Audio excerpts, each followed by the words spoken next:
Hello everyone, welcome to this video. आज हम करने वाले हैं डायनेमिक प्रोग्रामिंग की दूसरी अप्रोच, जो कि क्या है हमारे पास, टेबुलेशन। ठीक है, जैसा कि आपने देखा मेमोइजेशन के अंदर क्या होता था। सिंपली हम उसके अंदर जो अप्रोच लगाते थे वो क्या अप्रोच लगाते थे, हम अप्रोच लगाते थे टॉप डाउन अप्रोच लगाते थे। ठीक है, सिंपली उसके अंदर क्या करते थे हम, मेमोइजेशन के अंदर हम रिकर्सिव मेथड को देख लेते थे। जो भी उसके अंदर सब प्रॉब्लम्स होती थी हम उन्हें किसी एक एरे के अंदर किसी एक इंडेक्स वैल्यू पे स्टोर करा देते थे, और जब हमें यूज़ करना होता था तो हम उसे क्या करवा लेते थे, यूज़ कर लेते थे, और अपने कोड को इजीली और फास्ट तरीके से क्या करवा देते थे, रन करवा देते थे। ठीक है, और एग्जीक्यूट या फिर एग्जीक्यूट करा देते थे। ठीक है, तो नेक्स्ट जो अप्रोच है वो हमारी क्या है, टेबुलेशन। बेसिकली टेबुलेशन के अंदर क्या होता है, टेबुलेशन अप्रोच जो होती है, जैसा कि आपने फर्स्ट वीडियो देखा होगा डायनेमिक प्रोग्रामिंग का, tabulation is based on the bottom up approach, मतलब बॉटम अप अप्रोच को फॉलो करती है। ठीक है, जैसे कि हम मेमोराइजेशन के अंदर देख रहे थे, जो हमारी अप्रोच थी वो मतलब टॉप डाउन, मतलब टॉप से नीचे की तरफ आ रही थी। सबसे पहले हम, जैसे हमने देखा था फिबोनाची नंबर का टॉप डाउन अप्रोच देखा था, कि हम सबसे पहले फिब ऑफ 5 को देख रहे थे, then fib of n-1 n-2, that is fib of 4, और फिब ऑफ 3 को देख रहे थे, देन फिर फिब ऑफ 2, फिब ऑफ 2 को देख रहे थे, फिर फिब ऑफ 1 को देख रहे थे। ठीक है, तो इस तरीके से हम जो चल रहे थे वो टॉप से डाउन की तरफ चल रहे थे।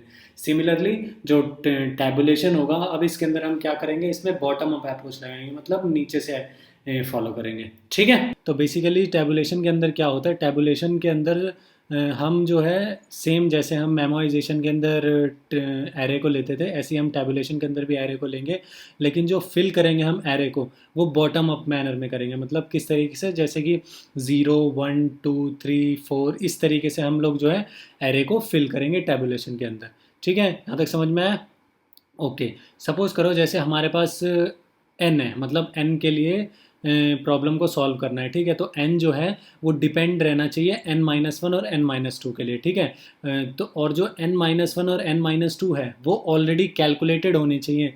ठीक है, for calculating the value of n के लिए। ठीक है, तो जब देखा आपने कि टैबुलेशन के अंदर जो अप्रोच फॉलो होती है वो बॉटम अप अप्रोच फॉलो होती है, मतलब बॉटम वाला n-2 और n-1 वो ऑलरेडी कैलकुलेटेड होगा फॉर n के लिए। ठीक है, लेकिन जब हम मेमोराइजेशन के अंदर बात करते हैं, मेमोराइजेशन के अंदर सिंपली हम क्या कर रहे थे, जैसे हम फिब ऑफ 5 को कैलकुलेट कर रहे थे, हम उसमें नीचे आ रहे थे, फिब ऑफ 4 को देख रहे थे, उसमें अगर फिब ऑफ 4 नहीं मिला तो हम लोग फिर फिब ऑफ 3 के लिए देख रहे थे, देन फिब ऑफ 2 के लिए देख रहे थे, तो देन फिर फिब ऑफ 1 के लिए देख रहे थे। तो इस तरीके से जब तक हमें वैल्यू नहीं मिली तब तक हम जो है अपनी वैल्यू को प्रिंट नहीं करवा रहे थे। तो उस केस में हम लोग इसीलिए बोलते हैं उसे टॉप डाउन अप्रोच। ठीक है, तो यहाँ तक समझ में आया आपको कि टैबुलेशन को बॉटम अप अप्रोच क्यों बोलते हैं। ठीक है, तो जैसा कि आपने देखा, जैसा कि मैंने आपको बताया कि टैबुलेशन के अंदर हम से जैसे कि हम मेमोराइजेशन के अंदर मेमो नाम का एरे लेते थे, सिंपली हम टैबुलेशन के अंदर भी जो एरे लेंगे वो क्या लेंगे, एरे लेंगे, और उसका साइज़ क्या होगा, n+1 होगा, जिस भी प्रॉब्लम के लिए हमें सॉल्व करना होगा। ठीक है, वहाँ पे भी हम n+1 साइज़ का एरे लेते थे, यहाँ पे भी हम n+1 का साइज़ का एरे लेंगे। ठीक है, तो जैसा कि आपने देखा कि हमने मेमोराइजेशन के अंदर फिबोनाची नंबर को देखा, सिमिलरली हम टैबुलेशन के अंदर भी फिबोनाची प्रॉब्लम को देखते हैं कि किस तरीके से इम्प्लीमेंट होगी है। ठीक है, तो जैसा कि मैंने बताया कि आपको जो मेरे पास एरे होगा, मतलब एरे लेंगे हम, वो कितने साइज़ का लेंगे, n+1 साइज़ का लेंगे। ठीक है, तो जैसा कि आप देख रहे हैं यहाँ पे f नाम का एरे लिया, उसका साइज़ क्या लिया, n। ठीक है, ये समझ में आया? उसके बाद ज़रा इस कोड को थोड़ा लीव करो। ठीक है, तो सबसे पहले मैंने क्या लिया, मतलब नीचे वाली लाइन को थोड़ा अभी मत समझो, मैं समझाता हूँ अच्छे से। ठीक है, सबसे पहले हमने n+1 साइज़ का एरे लिया। n क्या है मेरे पास, इनिशियली जो n की वैल्यू है मेरे पास वो क्या है, 5 के लिए, जैसा कि हम मेमोराइजेशन के अंदर कैलकुलेट कर रहे थे फिब ऑफ 5, ऐसे ही हम टैबुलेशन के अंदर फिब ऑफ 5 देखेंगे, और देखेंगे कि किस तरीके से ये बॉटम अप अप्रोच को फॉलो करता है। ठीक है, यहाँ तक समझ में आया? चलो, 5 है तो एरे मैंने बताया कि n+1 6 साइज़ का एरे होगा, तो इंडेक्स वैल्यू क्या हो जाएगी मेरे पास, 0 1 2 3 4 एंड 5, तो यानी कि टोटल 6 साइज़ का एरे हो जाएगा। ठीक है, ये समझ में आया? चलो, लास्ट वैल्यू, और जो ये रिटर्न करेगा, जैसे कि आपको मेमोराइजेशन के अंदर मेमो ऑफ n जो था वो आपको आंसर दे रहा था, सिमिलरली टैबुलेशन के अंदर भी आपको क्या देगा, एफ ऑफ एम, एरे का जो n पोजीशन पे होगा वही हमें क्या देगा, आंसर देगा। ठीक है, ये समझ में आया? चलो, अब जैसा कि मैंने बोला आपको कि टैबुलेशन के अंदर जो हम n के लिए कैलकुलेट करते हैं, ठीक है, तो जो हमारे पास n-1 और n-2 होता है वो दोनों डिपेंडेंट होते हैं। ठीक है, और वो हमारे पास ऑलरेडी कैलकुलेटेड होने चाहिए। ठीक है, यहाँ तक समझ में आया? तो जैसा कि आप देख रहे हैं फिब ऑफ ज़ीरो और फिब ऑफ वन, ठीक है, ये मैंने ऑलरेडी शुरुआत में ही कैलकुलेट करवा रखे हैं एरे के अंदर, जो कि फिब ऑफ ज़ीरो में क्या है मेरे पास, फिब ऑफ मतलब F of, sorry fib of नहीं, एफ ऑफ ज़ीरो मतलब एरे की ज़ीरो पोजीशन पे क्या मैंने इनिशियलाइज़ करा दिया, ज़ीरो इनिशियलाइज़ करा दिया, ठीक है, ये समझ में आया? चलो इसको थोड़ा सा मतलब मिटा लेते हैं, ये थोड़ा अच्छा नहीं बना, ठीक है। तो जो मेरा फिब ऑफ मतलब एफ ऑफ ज़ीरो के अंदर क्या इनिशियलाइज़ हुआ, शुरुआत में ही मैंने इनिशियलाइज़ करा दिया ज़ीरो। तो अभी थोड़ा सा देखो कि क्यों मैंने इसे इनिशियलाइज़ कराया, ठीक है, ज़ीरो। एंड फिर एफ ऑफ वन के अंदर मैंने क्या करा दिया, एफ ऑफ वन के अंदर करा दिया वन को इनिशियलाइज़, ठीक है। तो जैसे ही मैंने देखा कि जो इंट फॉर लूप के अंदर गया मैं, int i is equal to two से स्टार्ट हुआ, i is less than n i plus plus, ठीक है। एंड उसने फिर कैलकुलेट करना स्टार्ट किया फिबो मतलब एफ ऑफ टू को, आई की वैल्यू टू है ना, तो जैसा कि मैंने बताया था कि सपोज़ करो मुझे टू के लिए कैलकुलेट करना है, ठीक है, तो टू के लिए कैलकुलेट करना है, तो जो F of two minus one और टू माइनस टू, यानी कि F of two minus one is one and F of two minus two is zero, ठीक है, ये दोनों वैल्यूज़ जो है क्या होनी चाहिए, ऑलरेडी कैलकुलेटेड होनी चाहिए फॉर टैबुलेशन इम्प्लीमेंटेशन के अंदर, ठीक है। इसीलिए मैंने फिब ऑफ ज़ीरो और फिब ऑफ मतलब एफ ऑफ ज़ीरो और एफ ऑफ वन को क्या ऑलरेडी टेबल के अंदर कैलकुलेट करके रखा, ठीक है, जिससे कि जो टैबुलेशन है वो अच्छे से अकर हो पाए, मतलब इम्प्लीमेंट हो पाए, ठीक है। देख रहे हो ना यहाँ पे फिल जो हो रहा है वो किस तरीके से हो रहा है, बॉटम अप की तरफ हो रहा है, मतलब ज़ीरो से अप की तरफ, फाइव की तरफ जा रहा है, ठीक है। तो जैसा कि आई की वैल्यू टू थी यहाँ पे, तो सेकंड पोजीशन पे क्या आ गया, one plus zero is one, तो यहाँ पे भी क्या आ गया मेरे पास, वन आ गया, ठीक है। यहाँ तक समझ में? सिमिलरली आई प्लस प्लस होगा, आई की वैल्यू टू होगी, हम बॉटम अप की तरफ फिल करते हुए जा रहे हैं, तो वही नेक्स्ट फिर क्या होगा, f of three, three minus one और three minus two that is one और ज़ीरो, इन दोनों का सम क्या आ जाएगा, टू आ जाएगा, ठीक है। अगेन फिर आई की वैल्यू थ्री होगी तो ये क्या हो जाएगा, आई की वैल्यू फोर होगी, सॉरी थ्री के लिए तो टू कैलकुलेट हो गया था, आई प्लस प्लस यानी आई की वैल्यू थ्री, फोर होगी, फोर के लिए ये फोर माइनस वन थ्री और फोर माइनस टू जो कि ऑलरेडी कैलकुलेटेड है एरे के अंदर, ठीक है। तो फोर के अंदर क्या इनिशियलाइज हो जाएगा, थ्री इनिशियलाइज हो जाएगा। सिमिलरली जो फाइव के लिए भी क्या इनिशियलाइज हो जाएगा, इनिशियलाइज हो जाएगा फाइव, ठीक है। तो जैसा कि आपको nth फिबोनाची नंबर निकालना था फॉर n फाइव के लिए, ठीक है, फिफ्थ फिबोनाची नंबर निकालना था, और जैसा कि मैंने आपको बताया था जो मेरा एरे होगा एफ ऑफ एन वही मेरा आंसर रिटर्न करेगा। तो एट लास्ट जो हमारी वैल्यू रिटर्न होके आएगी वो क्या आएगी, फाइव, और हमें आंसर भी क्या मिलना चाहिए था, फाइव ही मिलना चाहिए था। तो देखा आपने किस तरीके से हमने टैबुलेशन को समझा, ठीक है।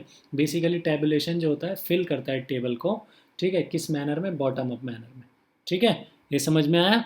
चलो होप सो यहाँ तक आपको अच्छे से समझ में आया होगा। अगर कोई भी दिक्कत है तो एक बार वीडियो को रिवाइंड कर लीजिए, ठीक है। उसके बाद भी नहीं समझ में आता है तो आप कमेंट करिए, हम आपके डाउट को क्लियर कर देंगे, ठीक है। ओके, अब इसकी टाइम कॉम्प्लेक्सिटी के बारे में डिस्कस कर लेते हैं, ठीक है। तो बेसिकली जो इसकी टाइम कॉम्प्लेक्सिटी होती है वो क्या होती है, थीटा ऑफ एन, ठीक है। ये समझ में आया? जरा इसको इरेज कर लेते हैं ताकि ये थोड़ा अच्छे से समझ में आए, ठीक है। क्लियर हो गया ना, थोड़ा zero one one two three five, ठीक है। अब जो इसकी टाइम कॉम्प्लेक्सिटी के बारे में जैसे कि बात कर रहे हैं हम, थीटा ऑफ एन होती है, ठीक है, टाइम कॉम्प्लेक्सिटी इसकी। और जो इसका स्पेस कॉम्प्लेक्सिटी होता है वो क्या होता है, थीटा ऑफ एन, दोनों सेम होता है, ठीक है। तो टैबुलेशन में आपको समझ में आया कि किस तरीके से वर्क करता है टैबुलेशन बॉटम अप मैनर में, ठीक है। तो जैसा कि आपको पता है कि मेमोराइजेशन के अंदर किस तरीके से टॉप डाउन अप्रोच को फॉलो करता है, मेमोराइजेशन और टैबुलेशन जो है वो बॉटम अप अप्रोच को फॉलो करता है, ठीक है। होप सो यहाँ तक आपको अच्छे से समझ में आया होगा। नेक्स्ट जरा अभी बात कर लेते हैं थोड़ा मतलब difference between the memorisation and tabulation, मतलब डिस्कस करते हैं कि बेसिकली मेमोराइजेशन और टैबुलेशन में क्या डिफरेंस है, ठीक है। जैसा कि आपको डिफरेंस तो पहला पता ही होगा कि जो मतलब कि जो टैबुलेशन होता है बेसिकली, लाइन बाय लाइन समझेंगे इसको, पॉइंट बाय पॉइंट, ठीक है। जो टैबुलेशन होता है वो डिफ़िकल्ट होता है, तो ये जो थोड़ा सा मतलब डिफ़िकल्ट वाला पार्ट है इसको थोड़ा सा आपको समझने में मतलब अजीब लग रहा होगा कि डिफ़िकल्ट क्यों, ये तो बहुत इजी था अभी जो हम देख रहे थे, ठीक है। तो डिफ़िकल्ट क्यों, अच्छा चलो डिफ़िकल्ट से आने से पहले एक और चीज़, जो फिबोनाची नंबर है, nth फिबोनाची नंबर है, ये डायनेमिक प्रोग्रामिंग से मतलब जो करेक्ट इम्प्लीमेंटेशन होता है इसका, जो डायनेमिक प्रोग्रामिंग से वो नहीं होता, ठीक है। जो करेक्ट इम्प्लीमेंटेशन होता है मतलब बेस्ट इम्प्लीमेंटेशन जिसे हम बोलते हैं, वो जो है वो थीटा ऑफ एन टाइम से भी कम में हमें Fibonacci nth Fibonacci number print कर देता है, ठीक है। तो वो वो वाली अप्रोच जो होती है वो डिवाइड एंड कॉन्कर अप्रोच होती है, ठीक है। तो डायनेमिक प्रोग्रामिंग से ज़रूरी नहीं है कि हर प्रॉब्लम जो है वो एफिशिएंटली सॉल्व हो जाए, ठीक है। मतलब जो बड़ी प्रॉब्लम्स होती हैं, ठीक है, जिसकी जैसे 2D एरेज वगैरह यूज़ होता है जिसके अंदर, ठीक है, उसके अंदर जो है हम लोग डायनेमिक प्रोग्रामिंग का यूज़ करते हैं, ठीक है। तो जो छोटी प्रॉब्लम्स होती हैं वो नॉर्मली हमें कम टाइम में भी वर्क कर देती है। तो ये फिबोनाची nth फिबोनाची नंबर जो है वो हमें लॉग एन टाइम में भी रिटर्न कर देता है bye implementing divide and conquer method से, ठीक है। अगर आपको डिवाइड एंड कॉन्कर मेथड समझना है, ठीक है, तो आप थोड़ा इंटरनेट का हेल्प ले सकते हैं। बहुत ईजी होता है डिवाइड एंड कॉन्कर, डिवाइड करो एंड देन फिर उसके बाद उस पर वर्क करो, ठीक है। होप सो यहाँ तक आपको अच्छे से समझ में आया होगा, ठीक है। अब हम बात कर रहे थे नेक्स्ट कि जैसा कि आपको आपको मैंने बताया कि मेमोराइजेशन और टैबुलेशन का हम लोग डिफरेंस देख रहे थे, मतलब डिस्कस कर रहे थे दोनों के बीच में क्या क्या वो मतलब डिफरेंस हो सकते हैं, ठीक है। जैसा कि आपने देखा टैबुलेशन जो होता है वो थोड़ा डिफ़िकल्ट होता है, ठीक है। डिफ़िकल्ट मतलब अभी तक तो आपको लग रहा होगा बहुत ईजी है, लेकिन जैसे जैसे हम आगे बढ़ते जाएंगे आपको फील होगा कि जो टैबुलेशन होता है वो डिफ़िकल्ट होता है, ठीक है, as compared to memorisation. Memorisation क्यों ईजी होता है? मेमोराइजेशन इसलिए ईजी होता है बिकॉज जो मेमोराइजेशन की प्रॉब्लम होती है उसके अंदर सिंपल सा है कि जो मतलब प्रॉब्लम होगी उसका रिकर्सिवली जो होगा वो सॉल्यूशन होगा ही होगा, ठीक है। अगर उसका रिकर्सिव सॉल्यूशन हमने बना लिया तो हम उसका मेमोराइजेशन भी बना सकते हैं बड़े आराम से, ठीक है। तो इसीलिए कहते हैं कि memorisation is easy to think, ठीक है। Next next code get complicated when lots of condition are required. अगर हमारे पास बहुत सारी कंडीशंस आ जाती हैं, ठीक है, सपोज करो 2D एरे आ गया, यहाँ पे तो सिंपली हमारे पास एक ही था। मैंने आपको फिबोनाची नंबर से इसलिए समझाया ताकि आपको टैबुलेशन का मेन इम्प्लीमेंटेशन समझ में आए कि बेसिकली टैबुलेशन होता क्या है। बहुत बच्चों को टैबुलेशन समझ में नहीं आता, ठीक है। होप सो इसके बाद आपको टैबुलेशन में कोई दिक्कत नहीं होगी, ठीक है। तो code get complicated when lots of condition are required. Simple सी बात है कि कोड बहुत कॉम्प्लिकेटेड हो जाता है क्योंकि जब कंडीशन ज़्यादा आने लग जाती है तो इसके अंदर कोड जो है बहुत ज़्यादा कॉम्प्लिकेट हो जाता है। Code is easy and less complicated.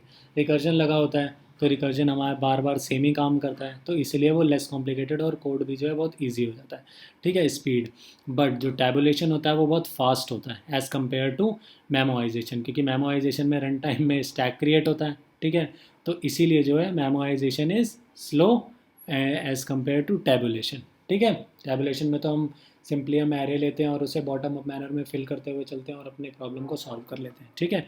Next sub problem solving. If all the sub problems must be solved at least once a bottom up dynamically algorithm usually outperform a top down memorised algorithm by a constant factor, ठीक है। मतलब इसका ये हुआ कि सब problem जैसे n था, n-1 और n-2 के लिए सब प्रॉब्लम्स देखी जा रही थी तो वो जो है वो ऑलरेडी कैलकुलेटेड था, ठीक है। लेकिन जो मेमोराइजेशन के अंदर होता है, मेमोराइजेशन के अंदर जो था हम पहले चेक कर रहे थे वो कैलकुलेटेड है कि नहीं, नहीं है तो देन फिर अगेन रिकर्सिव कॉल लगा रहे थे n-3 के लिए, देन फिर n-4 के लिए।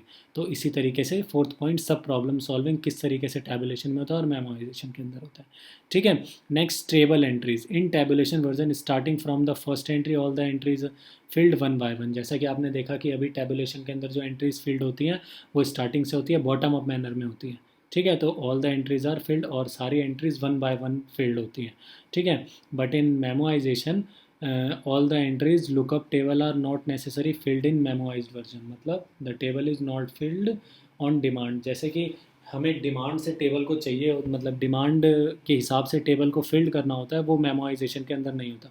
जैसे कि आपने फिबोनाची नंबर में देखा होगा कि जो टेबल फिल्ड हो रही थी वो एज डिमांड नहीं हो रही थी, ठीक है, जो सी हमें चाहिए, ठीक है।